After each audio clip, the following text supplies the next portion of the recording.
keadaan situasi politik yang menyebalkan. Halo teman-teman, warga sipil sekalian, perkenalkan saya bukan siapa-siapa, belum menjadi siapa-siapa, dan saya belum menjadi apa-apa. Ramai tagar kabur aja dulu di X. Kita akan bahas itu teman-teman. Kira-kira apa penyebab dari ramainya tagar kabur aja dulu? Seruan tagar itu bisa muncul dikarenakan sejumlah orang merasa muak tinggal di Indonesia. Kemungkinan kekecewaan, harapan yang tinggi, ekonomi sosial, pendidikan, hukum, dan keadaan situasi politik yang menyebalkan. Apakah itu menjadi beberapa faktor kenapa tren tagar kabur aja dulu ini trending dan ramai dibicarakan? Yaps, betul sekali teman-teman. Sebelumnya disclaimer dulu, saya dan kalian dan semua anak-anak milenial, anak-anak Gen Z, anak-anak Gen Alpha, kita satu angkatan dan saya menganggap kalian adalah teman. Meskipun tidak saling kenal, meskipun kita tidak pernah saling berhadapan-hadapan, tapi kita merasakan hal yang sama dalam beberapa keadaan. Dan saya membuat video ini tidak bermaksud untuk memihak kepada siapapun dan tidak bermaksud untuk menyinggung siapa. Teman-teman, mungkinkah ungkapan kekecewaan terhadap berbagai masalah sosial di Indonesia dan keinginan mencari kehidupan yang lebih baik di luar negeri menjadi populernya tagar kabur aja dulu di media sosial?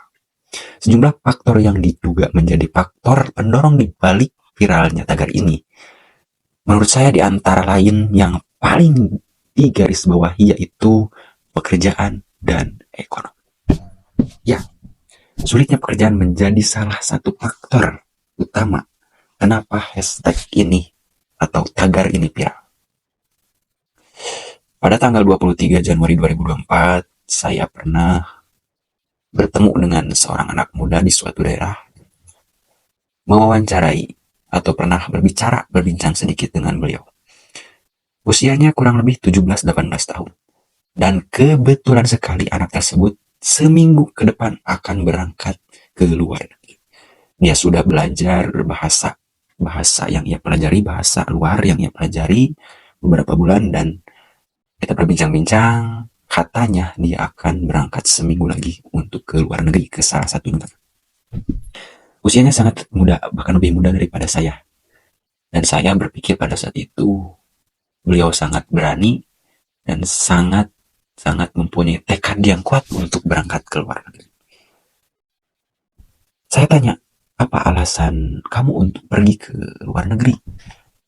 Dia bilang bahwa perginya dia ke luar negeri itu bekerja, bukan mencari pekerjaan, tapi untuk bekerja dan memenuhi kebutuhan ekonomi keluarga dan kebutuhan ekonomi dirinya.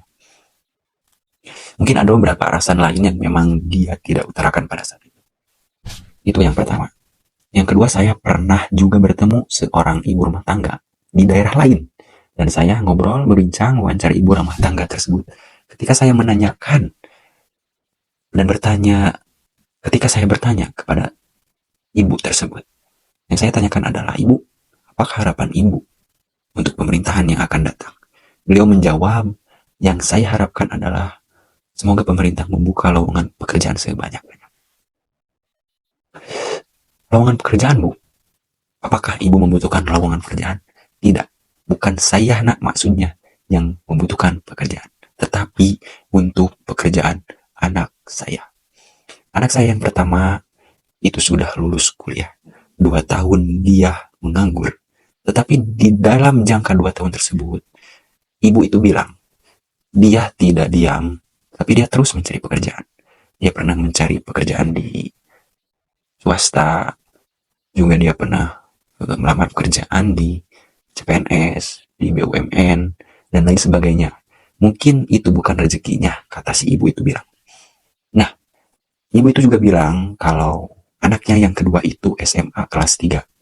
Dan beberapa bulan lagi akan lulus dari sekolah SMA.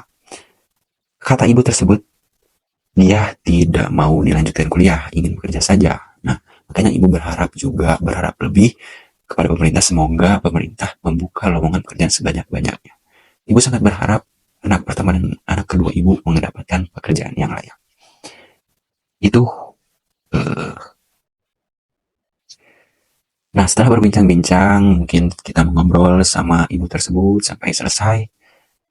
Setelah itu, saya simpulkan dari pertemuan saya dengan anak yang ingin berangkat ke Jepang tadi bersama ibu rumah tangga yang menginginkan lowongan pekerjaan untuk anaknya. Bisa saya simpulkan dari kedua pertemuan tersebut bahwasanya setiap orang tua itu mengeluarkan biaya pendidikan untuk anaknya. Dan orang tua itu memiliki harapan yang tinggi untuk masa depan anaknya. Bahkan situasi saat ini, orang tua itu merasa khawatir dengan keadaan anaknya.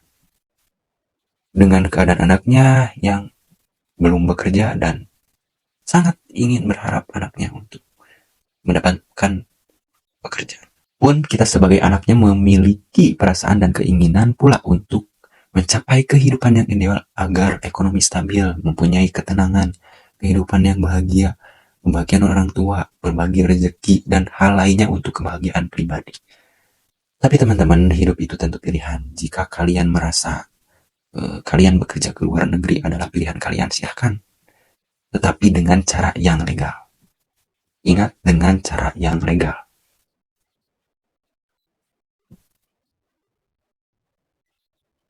Dimanapun kita berada, saya titipkan harus tetap kuat mental, jaga kesehatan, dan juga tetap semangat. Saya sendiri pun belum menjadi apa-apa dan belum menjadi siapa-siapa. Akan tetapi untuk pilihan saya pribadi, saya akan tetap tinggal di negara ini dan akan menjadi warga negara Indonesia, tetap menjadi warga negara Indonesia, walaupun dengan keadaan yang memuakkan, dengan situasi dan kondisi yang menyebalkan, teman. Itu pilihan saya akan tetap menjadi warga negara Indonesia.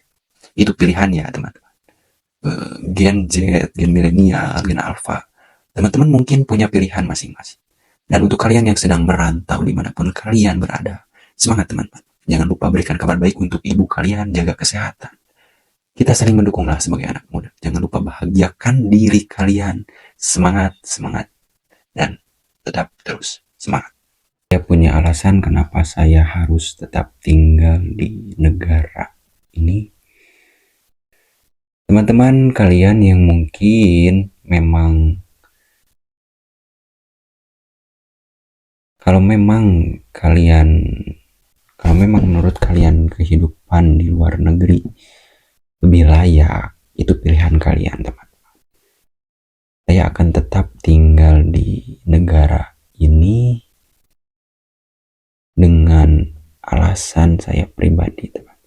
Karena saya memiliki beberapa alasan kenapa saya harus tetap tinggal di negara ini dan menjadi warga negara Indonesia. Walaupun memang dalam keadaan yang carut marut sekalipun. Jadi begitu teman-teman. Menjadi PR besar bagi pemerintah bagaimana solusi terbaik menanggapi hal yang sedang trending ini, dan juga saya harap solusinya itu benar-benar menjadi solusi gitu untuk kita anak muda yang memang belum jadi apa-apa dan belum menjadi siapa-siapa untuk kelayakan hidup yang lebih baik. Terima kasih teman-teman. Jika ada yang perlu didiskusikan silahkan isi di kolom komentar. See you again.